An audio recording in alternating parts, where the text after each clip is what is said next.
Hey guys, I'm Matt from MWA Woodworks, and in this video, I'll show you how I added tons of storage space to my router table to create the ultimate router station. I added enough room to store over 100 router bits, as well as quick access to commonly used tools. I also added these big storage drawers for all my routers and other accessories. Basically everything I own for my routers in one place.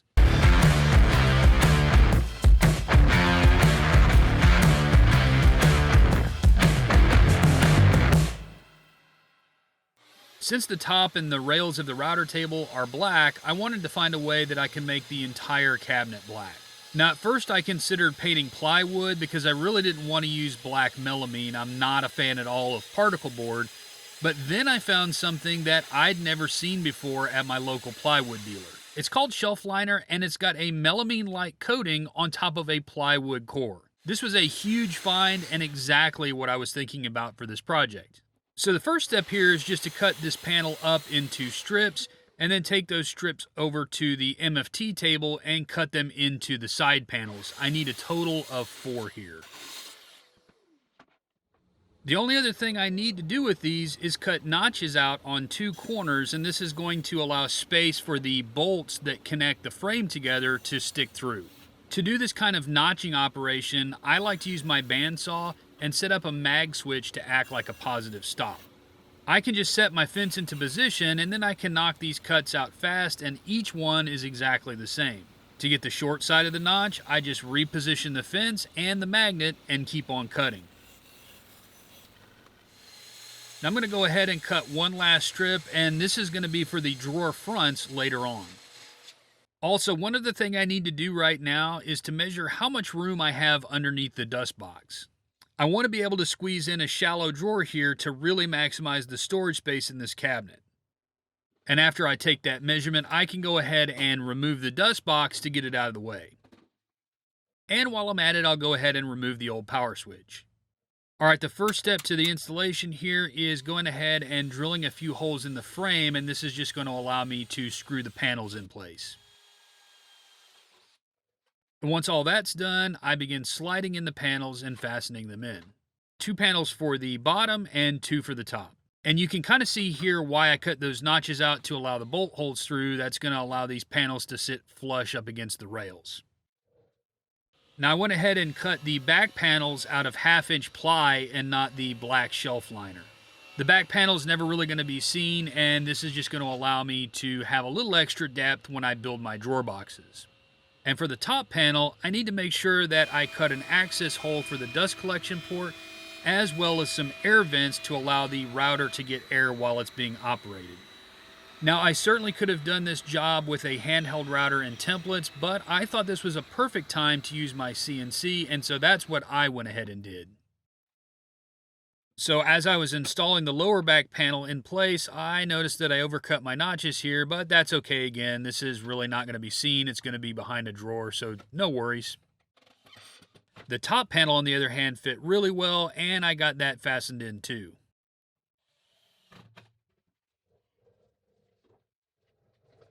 And now that I have those back panels in place, I can go ahead and reinstall the dust box to go ahead and test out that access hole that I made in the back panel. So you can see here that I allowed for plenty of room around that dust port so that I could easily attach the dust hose and a clamp. And the next step is to measure for the drawers at the bottom. I decided I was going to make 2 drawers that are going to be the full width and depth of the cabinet. Now I cut all my parts out mostly with the 1/2-inch ply, but I did run out at the end, and so I had to make the top drawer sides from 3/4-inch ply. To build the drawers, I'm using locking rabbet joints.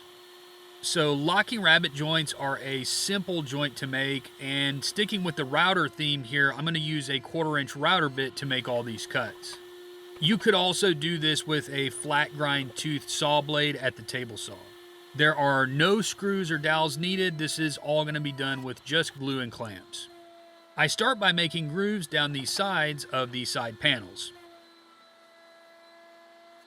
Next, I move the fence to just kiss the router bit, and I go ahead and cut the tongues on the ends of the front and back. Like I said earlier, I just need to add glue to these grooves and assemble these drawer boxes. Now, if you make these joints snug enough, sometimes you don't even need to leave the clamps on once everything is glued up. In my case, I went ahead and left a couple of clamps on there, and I made sure to scrape out any excess glue on the inside corners. And here's a close-up of that locking rabbet joint. For the drawer bottoms, I'm also going to use 1/2 inch ply because these drawers are going to be so big and hold a considerable amount of tools. This is just going to make sure the drawers can withstand the use and abuse over time without sagging. And as you can see here, I'm just going to screw these directly into the bottom, which is going to give them a ton of strength. Now the other drawer is going to be done exactly the same, but it's just going to be a shorter drawer. Now for everything in this cabinet, I'm using 18-inch full extension drawer slides because that is going to give me full access to the back of the drawers and make it easy to find things. And I find it easiest to install these by using my table saw as a reference surface. I did need to add 3/4 inch spacers so that the drawer slides sit flush to the edge of the rails here, and this was simple enough to do with just some strips, and it's less wasteful than installing a whole new second sheet of 3/4 inch ply on the inside of the cabinet. For the upper set of spacers, I cut a scrap of ply to get it to the exact right height. And then I could just pop in the two drawers, and this thing is finally starting to look like a cabinet. Now that's a lot of storage, but I can do even more. I took some measurements on the left side of the dust box because I want to add some bit storage too. One thing I need to be careful of here is to not interfere with the air intake on the dust box. This is critical for good dust collection as well as not overheating the router during use. I begin by laying out some reference lines on a 3/4 inch panel, and then I add grid patterns to two other strips of 3/4 inch ply. This is going to allow me to evenly space out my holes for the router bits. And they also help me drill all these holes super quick. It's like little target practice. I'm adding mostly 1/2 inch holes here, but I do want to add some spots for 1/4 inch router bits, but I just don't own as many of those. Then I just line up my bit holders with the reference lines that I drew earlier and clamp them into place. I fastened them together with 3 screws into the back, and then I repeated that process with the second bit holder. Next, I added 2 small support pieces between the bit holders for added strength and support. Now to make this work the way I want to, I'm going to go ahead and add a pair of drawer slides to the back of the storage panel. Next, I'm going to position this on an identical panel by using 2-sided tape. This helps keep everything in place while I install the other side of the slides. Man, I love 2-sided tape. It's got so many different uses in the shop. I'll have a link below if you're curious about the tape that I'm using and you want to pick some up yourself. And here's the finished bit storage with 103 holes for maximum router bit storage. Now after cutting a small relief notch on the back for a bolt head that's right in the way, I went ahead and fastened the back panel into place. I can then just slide on the bit storage and move on. And you can see here that I left plenty of space for airflow, and I gave myself tons of storage space for my router bits. And for the other side, I'm going to add a drawer and make that out of 1/2 inch ply and screws. I also added a 1/2 inch bottom, just the same as the big drawers, but you could get away with 1/4 inch ply if you had it here. You don't really need the 1/2 inch. I just already had the 1/2 inch cut, so that's what I used. Now to hold the drawer, I made a simple box out of 3/4 inch ply and screws as well. I'm also using the same full extension drawer slides here that I've used for the rest of the cabinet. The drawer slides in just like this, and this is going to work perfectly. I did want to add a little nested storage tray for the top of the drawer, and to do this, I just added 2 strips of 1/2 inch ply to the inside of the drawer, just using glue. I also added a face frame to this, and you'll see why I added this a little bit later in the video, but this is one of my favorite problem solves for this build.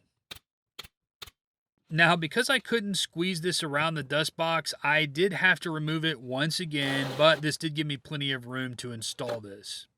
And after some mental and physical gymnastics, I got that dust box back in there, and I could go ahead and install the final drawer, and storage is complete. Now, moving on to the drawer fronts, I needed to take care of something real quick, which was adding edge banding to the sides of these panels. And again, amazed at finding black edge banding, didn't even know that was a thing. This edge banding is iron-on just like most of the other edge banding that I use, and it was super easy to add to the fronts. To install the drawer pulls, I'm using a new tool to my shop. This cabinet hardware jig from True Position is amazing. It has positive stops so that you can line up your drawer pulls from the top of the drawer as well as from the side, giving you a perfectly centered drawer pull. There are drill guides on the jig to allow for drilling perfectly spaced holes. Now this works on large or small drawer fronts. You can see here how to line up the drill guide to your drawer pull. That center line allows you to set the drill guides an equal distance from the center of the jig. And everything is easily adjustable with these little knurled screws.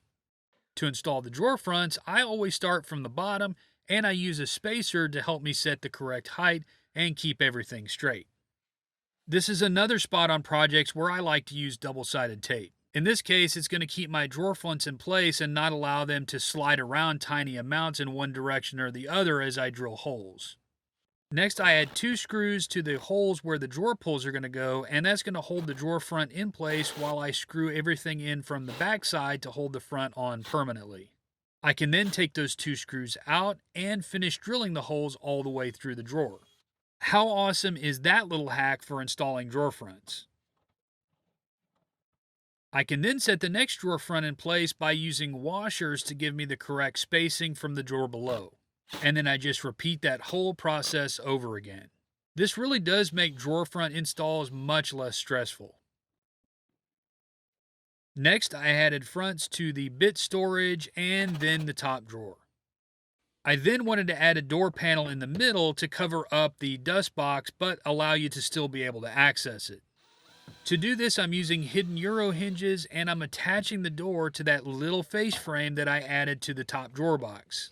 I then added a little screw to the top corner of the door so that I could adjust it in and out and make sure that the spacing was exactly right and the door sit flush with the rest of the drawers. One final addition was a new paddle switch that I could surface mount to the side of the cabinet. My old switch couldn't do this, and the new one is much bigger and easier to hit when you need to turn off the router. Well guys, check out all this storage. I can finally keep all my router gear in one cabinet and right where I need it to be. I've got tons of great storage for bits, jigs, and accessories, as well as all my handheld routers and all of their accessories. Now if you like this video, please give me a thumbs up below and leave me a comment to let me know what you thought. Please also hit that logo icon to subscribe and hit the bell icon to make sure that you're notified every time I release a new video. Speaking of videos, here's a couple other ones that I think you guys are really going to love, and until next time guys, have fun in the shop.